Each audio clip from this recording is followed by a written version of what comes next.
अब की बार ट्रंप सरकार।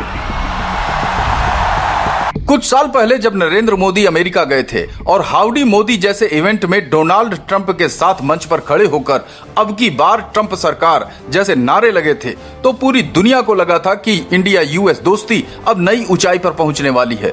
लोग मानने लगे थे कि मोदी और ट्रंप की केमिस्ट्री से दोनों देशों के रिश्ते और मजबूत होंगे और अमेरिका हर मोर्चे पर इंडिया के साथ खड़ा दिखेगा। लेकिन अचानक ऐसा क्या हुआ कि ट्रंप का रुख बदल गया? क्यों अब वो पाकिस्तान की तारीफ करने लगे, इंडिया से बार बार रियायतें मांगने लगे और हर फैसले में सिर्फ अपना फायदा देखने लगे? क्या मोदी का ट्रंप के लिए खुलेआम कैंपेन करना या उनके लिए मंच से समर्थन जताना इंडिया की डिप्लोमेसी के लिए फायदेमंद रहा या कहीं उल्टा तो नहीं हो गया? क्या इंडिया की वो पुरानी नीति कि सबसे दोस्ती किसी से दुश्मनी नहीं अब ट्रंप के दौर में काम करेगी, या फिर वक्त आ गया है कि इंडिया को भी बड़ा फैसला लेना पड़े, किसी एक साइड को चुनना पड़े? अगर आप जानना चाहते हैं कि ट्रंप की फॉरेन पॉलिसी ने इंडिया के लिए कितनी मुश्किलें खड़ी कर दी हैं, पाकिस्तान अचानक से अमेरिका की नजरों में क्यों ऊपर आ गया है और मोदी का ट्रंप के लिए कैंपेन करना आज इंडिया की कूटनीति के लिए कितना भारी पड़ रहा है, तो ये वीडियो आपके लिए है। आइए इस पूरी कहानी को समझते हैं ताकि आपको हर सवाल का जवाब साफ साफ मिल सके। अब देखिए, इंडिया के फॉर्मर नेशनल सिक्योरिटी एडवाइजर एम.के. नारायण ने हाल ही में कहा है कि ट्रंप इंडिया को उस लीग में नहीं देखते जिसमें चाइना और रशिया है।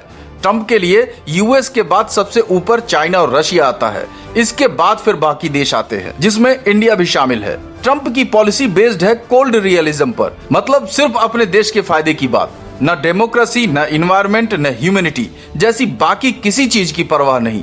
ट्रंप को सिर्फ ये देखना है कि यूएस को क्या मिल रहा है और दूसरी कंट्री क्या ऑफर कर रहा है या क्या कर सकता है। ट्रंप के नजरिए में इंडिया और पाकिस्तान में उन्हें ज्यादा डिफरेंस नहीं दिखता। पाकिस्तान यूएस को अफगानिस्तान और ईरान के मामले में ज्यादा सपोर्ट दे सकता है, जैसे एयरबेस, स्ट्रेटेजिक लोकेशंस, मिनरल्स वगैरह। पाकिस्तान ने यूएस को अपने रेयर अर्थ मिनरल एक्सप्लोर करने तक का ऑफर दे दिया है, जो ट्रंप को बहुत पसंद आया। वहीं इंडिया की पॉलिसी है कि हम कभी पूरी तरीके से किसी खेमे में नहीं जाएंगे, अपनी स्ट्रेटेजिक ऑटोनॉमी बनाए रखेंगे। ट्रंप को यह बात पसंद नहीं आती। उन्हें एक ऐसा इंडिया चाहिए जो पूरी तरह से यूएस के साथ खड़ा हो, न कि बीच बीच में डिसएग्री करे या अपनी आजादी की बात करे। अब पाकिस्तान के मामले में यूएस पैसा देता है और बदले में जो चाहिए वो मिल जाता है, चाहे अफगानिस्तान में बमबारी करनी हो या ईरान की जासूसी। इंडिया के मामले में न तो ट्रेड में यूएस को बड़ा फायदा मिल रहा है, न ही स्ट्रेटेजिक सपोर्ट। ट्रंप चाहते हैं कि क्वाड को मिलिट्री लेवल तक लेकर जाया जाए, लेकिन इंडिया इसमें हिचकिचाता है, बैलेंसिंग करता है। इंडिया की मल्टी अलाइनमेंट पॉलिसी, जहां हम रशिया, यूएस, यूरोप सबके साथ रिलेशन बनाए हैं, अभी के माहौल में बहुत टफ हो गई है। जैसे जैसे दुनिया में टेंशन बढ़ रही है, इंडिया के लिए सबको खुश करना और सबका साथ निभाना बहुत चैलेंजिंग हो गया है।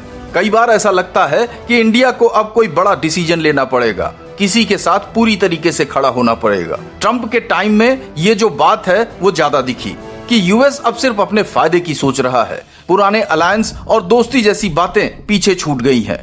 इंडिया की जो हेजिटेशन है वो ट्रंप के प्रेसिडेंट्स के लिए बर्दाश्त करना मुश्किल है। वहीं आने वाले टाइम में इंडिया को डिसाइड करना होगा कि क्या अब हम सबके मित्र रहेंगे या फिर बदलती दुनिया में किसी एक साइड को चुनेंगे। फिलहाल मल्टी अलाइनमेंट पॉलिसी इंडिया को उतना फायदा नहीं दे रही है जितनी उम्मीद थी। हो सकता है आने वाले सालों में हालात बदले, लेकिन अभी के लिए इंडिया के सामने सबसे बड़ा सवाल यही है कि क्या हमें एक साइड का चुनाव करना चाहिए ताकि हमें भी उतने ही स्ट्रेटेजिक और ट्रेड बेनिफिट्स मिल सकें जितने दूसरे देशों को मिल रहे हैं। अब बात करते हैं ट्रंप की फॉरेन पॉलिसी की। जब डोनाल्ड ट्रंप ने यूएस की सत्ता संभाली तो उन्होंने एक बात बहुत क्लियर कर दी कि अब अमेरिका की फॉरेन पॉलिसी पुराने तरीके से नहीं चलेगी। ट्रंप की सोच थी, मतलब हर डिसीजन, हर डील, हर दोस्ती, सबका मकसद सिर्फ और सिर्फ यूएस का फायदा होना चाहिए। ट्रंप के लिए पुरानी दोस्ती यारी, गठबंधन या इमोशनल रिलेशन का कोई मायने नहीं रखता। उन्हें सीधा सौदा चाहिए। अगर आप यूएस को फायदा दे सकते हैं तो आप उनके दोस्त हैं, वरना नहीं। इस सोच के साथ ट्रंप ने दुनिया की पॉलिटिक्स में कई पुराने समीकरण बदल दिए। उन्होंने चाइना के साथ ट्रेड वॉर छेड़ दी, यूरोप के देशों से कहा कि नाटो में अपनी जिम्मेदारी निभाओ वरना यूएस पीछे हट जाएगा। और अब इंडिया की बात आई तो ट्रंप ने यहां भी वही गिव एंड टेक की पॉलिसी अपनाई। इंडिया और यूएस के रिलेशन वैसे तो पिछले 2 दशकों में लगातार स्ट्रांग हुए हैं। दोनों देशों के बीच strategic partnership, defence deal, technology transfer और क्वाड जैसे मंचों का कोऑपरेशन बढ़ा है। लेकिन ट्रंप के टाइम में इन रिलेशन में एक नया मोड़ आया है। ट्रंप ने बार बार कहा है कि इंडिया को अपने मार्केट यूएस कंपनी के लिए खोलनी चाहिए, यानी यूएस प्रोडक्ट्स पर टैरिफ कम करना चाहिए और यूएस के साथ मिलिट्री कोऑपरेशन को और आगे बढ़ाना चाहिए। वहीं इंडिया ने भी अपनी तरफ से कई कदम उठाए हैं। यूएस डिफेंस कंपनियों के साथ डील भी की, क्वाड में एक्टिव रोल भी निभाया और चाइना के मुकाबले यूएस के साथ स्ट्रेटेजिक पार्टनरशिप को मजबूत भी किया। लेकिन इंडिया की एक पॉलिसी हमेशा से रही, वो थी स्ट्रेटेजिक ऑटोनॉमी। इंडिया कभी भी पूरी तरह से किसी एक देश के साथ नहीं जाता, चाहे वो यूएस हो, रशिया हो या फिर कोई और। इंडिया की कोशिश है कि वो हर देश के साथ अपने हित के हिसाब से रिलेशन बनाए रखे और यहीं से शुरू होती है असली प्रॉब्लम। ट्रंप को यह बात पसंद नहीं कि इंडिया कभी रशिया से डिफेंस डील कर लेता है तो कभी चाइना के साथ ब्रिक्स में शामिल हो जाता है और कभी यूएस के साथ क्वाड में बैठ जाता है। ट्रंप चाहते हैं कि इंडिया पूरी तरीके से यूएस के साथ खड़ा रहे, हर मंच पर, हर मुद्दे पर। लेकिन इंडिया के लिए यह पॉसिबल नहीं, क्योंकि अपनी सिक्योरिटी, इकोनॉमी और डिप्लोमेटिक जरूरतें हैं।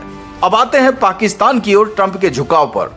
तो ट्रंप के टाइम में कई बार देखा गया है कि उन्होंने पाकिस्तान की तारीफ की, उसे ब्रिलियंट लोग और इनक्रेडिबल प्रोडक्ट्स वाला देश कहा, यहां तक कि कश्मीर मुद्दे पर मध्यस्थता की भी पेशकश की। ट्रंप ने दावा किया कि उन्होंने इंडिया और पाकिस्तान के बीच वॉर टालने में अहम भूमिका निभाई है। हालांकि इंडिया ने इसे पूरी तरीके से खारिज कर दिया। असल में ट्रंप की नजर में पाकिस्तान यूएस को ज्यादा फायदेमंद नजर आता है। पाकिस्तान का स्ट्रेटेजिक लोकेशन यानी अफगानिस्तान और ईरान के पास का क्षेत्र यूएस के लिए बहुत इंपॉर्टेंट है। यूएस को वहां एयरबेस, इंटेलिजेंस नेटवर्क और कई बार मिलिट्री ऑपरेशन के लिए पाकिस्तान की जरूरत पड़ती है। और पाकिस्तान ने ट्रंप को यह ऑफर भी दिया है कि वो अपने रेयर अर्थ मिनरल्स यूएस के साथ मिलकर एक्सप्लोर कर सकता है। ये सब बातें ट्रंप के लिए अट्रैक्टिव हैं, क्योंकि उन्हें सीधा फायदा इसमें दिखता है। वहीं इंडिया की पॉलिसी है कि हम कभी पूरी तरीके से किसी भी खेमे में नहीं जाएंगे, अपनी स्ट्रेटेजिक आजादी बनाए रखेंगे। और ट्रंप को यह रुख पसंद नहीं आता। उन्हें एक ऐसा पार्टनर चाहिए जो हर बात में यूएस के साथ खड़ा हो, जैसा पाकिस्तान कई बार दिखाता है, कम पैसे में ज्यादा सुविधाएं और सपोर्ट। आज इंडिया की मौजूदा फॉरेन पॉलिसी हमेशा बैलेंसिंग या संतुलन साधने की रही है, न पूरी तरीके से यूएस के साथ, न पूरी तरह से रशिया या चाइना के साथ। India Quad, BRICS, Shanghai cooperation organisation जैसे कई मंचों पर एक्टिव है, लेकिन अपनी इंडिपेंडेंट पॉलिसी बनाए रखता है। लेकिन अब ट्रंप की पॉलिसी के चलते इंडिया को यह चैलेंज है कि वो अपनी मल्टी अलाइनमेंट पॉलिसी को कैसे आगे बढ़ाए, जबकि यूएस बार बार या तो हमारे साथ या हमारे खिलाफ जैसे सिचुएशन बनाए रखता है। डिप्लोमेसी के लेवल पर इंडिया ने ट्रंप के एडमिनिस्ट्रेशन को यह बार बार समझाने की कोशिश की है कि इंडिया की स्ट्रेटेजिक ऑटोनॉमी उसके लिए जरूरी है और इंडिया यूएस के लिए एक भरोसेमंद पार्टनर है, खासकर चाइना के बढ़ते खतरे के मद्देनजर। वहीं ट्रंप की प्रोजेक्ट 2025 पॉलिसी डॉक्यूमेंट में इंडिया को चाइना के खिलाफ एक इंपॉर्टेंट पार्टनर बताया गया है और क्वाड के जरिए इंडिया को यूएस स्ट्रेटजी का हिस्सा बनाने की बात कही गई है। अब वही सवाल ये है कि क्या ट्रंप की अमेरिका फर्स्ट पॉलिसी और पाकिस्तान के प्रति झुकाव के बीच इंडिया अपने इंडिपेंडेंट फॉरेन पॉलिसी को बचा पाएगा? क्या इंडिया को भी अब कोई बड़ा डिसीजन लेना पड़ेगा, किसके साथ पूरी तरीके से खड़ा होना है, या फिर इंडिया को अपनी पुरानी पॉलिसी यानी सबका साथ सबका विकास को जारी रख पाएगा? अब यह पॉलिसी धीरे धीरे चैलेंजिंग होती जा रही है। अब वही बात करते हैं इंडिया की मौजूदा कूटनीति और उसके चुनौतियों की।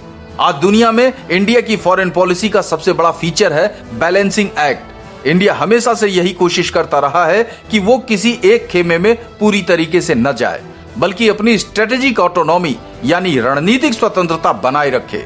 इसी पॉलिसी के तहत India US, Russia, Europe, Japan, Australia और यहां तक कि चाइना के साथ भी अपने लेवल पर रिलेशन मेंटेन करता है। इंडिया इसके साथ साथ कई इंटरनेशनल ग्रुप्स में भी एक्टिव है, क्वाड में भी, ब्रिक्स में भी, एससीओ में भी और G20 में भी। लेकिन हर जगह वो अपनी आजादी और इंटरनेशनल इंटरेस्ट को टॉप प्रायोरिटी देता है। आज के बदलते ग्लोबल सिनेरियो में इंडिया के सामने कई चैलेंजेस हैं। सबसे बड़ा चैलेंज है कि यूएस की either you are with us or against us वाली पॉलिसी। ट्रंप की अमेरिका फर्स्ट नीति में इंडिया को बार बार प्रेशर फेस करना पड़ता है। चाहे वो ट्रेड डील्स की बात हो, डिफेंस कोऑपरेशन की बात हो या चाइना के साथ खुलकर स्टैंड लेने का मामला हो। वहीं दूसरी तरफ रशिया के साथ इंडिया के पुराने डिफेंस और एनर्जी कनेक्शंस हैं। यूक्रेन वॉर के बाद वेस्टर्न कंट्रीज का रशिया पर प्रेशर बढ़ा है और ऐसे में इंडिया के लिए रशिया से दोस्ती निभाना और वेस्टर्न कंट्रीज को भी खुश रखना, दोनों में बैलेंस करना बड़ा मुश्किल हो गया है। चाइना के साथ बॉर्डर डिस्प्यूट्स और कंपटीशन ने इंडिया को मजबूर किया है कि वो यूएस और वेस्टर्न कंट्रीज के साथ पार्टनरशिप को और स्ट्रांग करे। लेकिन इंडिया ये भी नहीं चाहता कि वो पूरी तरीके से किसी एक गुट में शामिल हो जाए। इसके लिए इंडिया के डोमेस्टिक नीड्स जैसे इकोनॉमिक ग्रोथ, टेक्नोलॉजी ट्रांसफर और एनर्जी सिक्योरिटी के साथ साथ मिलिट्री मॉडर्नाइजेशन भी उसके फॉरेन पॉलिसी को इन्फ्लुएंस करती है। इंडिया को नए ट्रेड डील्स, इन्वेस्टमेंट और टेक्निकल कोऑपरेशन चाहिए, लेकिन इसके लिए कई बार टफ डिसीजंस भी लेने पड़ते हैं। इन सब के बीच इंडिया का सबसे बड़ा डिप्लोमेटिक चैलेंज यही है कि वो अपने स्ट्रेटेजिक ऑटोनॉमी को मेंटेन करते हुए इस चेंजिंग ग्लोबल पॉलिटिक्स में अपने नेशनल इंटरेस्ट को कैसे प्रोटेक्ट करे। क्या इंडिया फ्यूचर में भी मल्टी अलाइनमेंट पॉलिसी पर स्टिक कर पाएगा या फिर किसी एक साइड का चॉइस करना पड़ेगा? ये क्वेश्चन आज की इंडिया के फॉरेन पॉलिसी के लिए सबसे बड़ा है।